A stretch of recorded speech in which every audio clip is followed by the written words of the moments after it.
The CDG solo system by GMT is a player aid that allows you or that helps you to play card-driven games by GMT in a two-handed fashion. So this is not a bot. This system or this player aid will not turn one of the sides into an automa and you'll play against it. You will still play both sides at the best of your possibilities as in classic two-handed fashion, but the system will add a further layer of randomization and of limitations so that really, as you're playing one side, you do not know what will be available for the other side to do when you then switch to that side.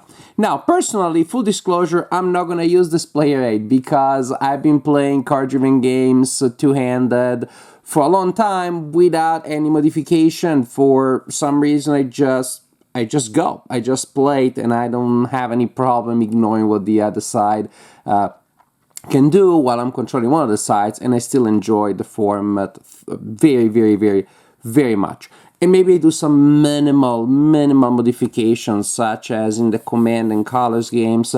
All that I do is simply draw a card at the beginning of a turn instead of the end of a turn. So again, as I play one side, the other side hasn't refilled their hand yet, and so I don't know what one of their card is.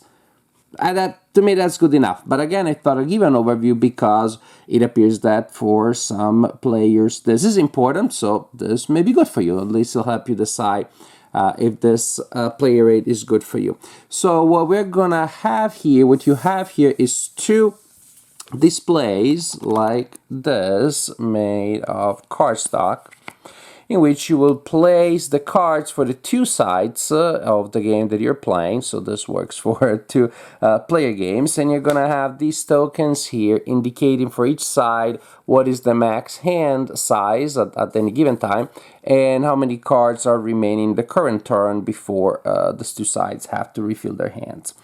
Or again, different effects may apply here. The general idea is that the CDG solo system will turn some of these cards face up and face down. We'll flip them face up and face down, so that again, that limits the number of cards that you have available when you're controlling a certain side, and most importantly, you do not know which those cards will be, what will be available and what won't. It will be decided by the roll of this fate die. So you set these two player aids here with the tokens depending, with modifications depending on the game that you're playing. You keep the fate die handy, and then you place next to you the player aid, the play sheet for the game that you're playing.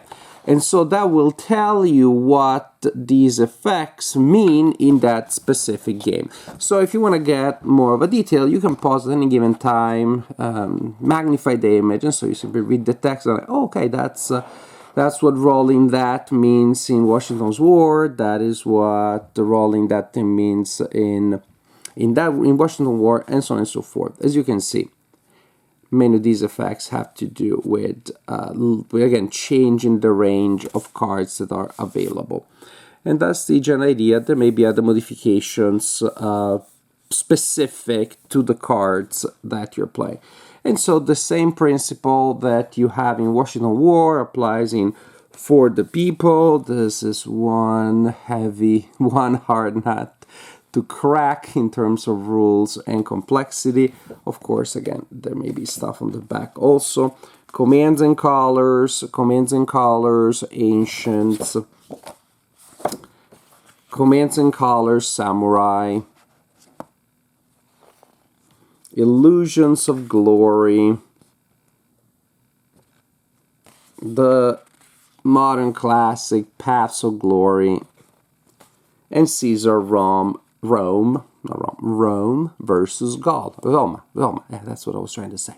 So, well, this is it. That's the idea. Again, it's a simple player aid. It's a simple idea. Many of you that do prefer an extra level of randomness when it comes to two-handed card-driven gameplay, probably already doing something similar. I know that one of the classic things was to roll a die and see what card you get to play, which may be a little bit extreme in terms of randomness. or sometimes just draw a random card. So again, many already have their modifications, and this is an option that at least is just been play tested. At least has been made official by people that know these games very well, and so maybe there are more chances that it will lead to a situation that makes the most sense within the game. So again, personally, not for me, because I play some of these games and I just play them to hand without any modifications, but if this is gonna be helpful, if this is gonna help you play games that maybe you wouldn't play otherwise, definitely this is a good thing.